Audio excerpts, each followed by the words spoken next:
Friends welcome to Vasantha tailor. ఈరోజు మన topic వచ్చేసి పీకో మిషన్లో దారం ఇరికితే ఎలా తీసుకోవాలో చూపిస్తాను. చూడండి, మొత్తం మనకు చీరలు కుడతాం కాబట్టి పీకో మిషన్లో ఎక్కువ దారాలు ఇరుకుతుంటాయి. కస్తిగా వస్తుంది, మిషన్ తిరగదు.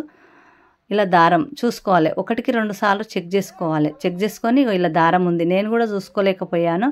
ఇలా దారం ఉంటుంది, ఇలా దారం తీసుకుంటే మనకు ఈజీగా అల్కగా వస్తుంది, తొక్కడానికి చాలా బాగా కుట్టు వస్తుంది. ఇలా దారం ఇరికింది చూడండి. ఎక్కడెక్కడ దారం ఉందో ఒకటికి 2 సార్లు చెక్ చేసుకొని ఇలా తీసేసుకోండి. మీకు కూడా ఎక్కడనో మనకు తెలియని వాళ్ళు కూడా ఉంటారు కదా, దారం సన్న దారం ఇరికితే కూడా ఇలా రాదు. ఒకటికి 2 సార్లు చెక్ చేసుకొని ఇలా తీసేసుకుంటే మనకు కాళ్ళకు అలికిగా తొక్కడానికి ఈజీగా ఉంటుంది. తెలియని వాళ్ళు ఎవరైనా ఉంటే ఇలా చెక్ చేసుకోండి. మన ఛానల్ కొత్తగా చూసేవాళ్ళు ఉంటే సబ్స్క్రైబ్ చేసుకోండి, లైక్ చేయండి, మీ ఫ్రెండ్స్కి షేర్ చేయండి.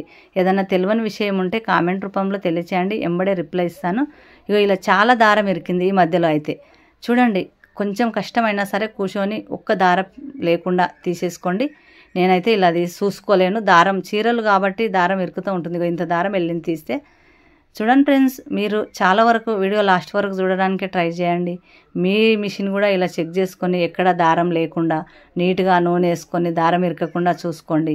ఒకటికి 2 సార్లు చాలా బాగా వస్తుంది పీకో మిషన్. మనకు ఎక్కడ ఒక దారపోస ఇరికినా కానీ కరెక్ట్గా మిషన్ రాదు, నీట్గా రాదు. అందుకనే మీకు చూపిస్తున్నాను. ఇందులో అయితే చాలా దారం ఇరికింది. లైక్ చేసి చూడండి, పక్కనున్న బెల్ నొక్కండి.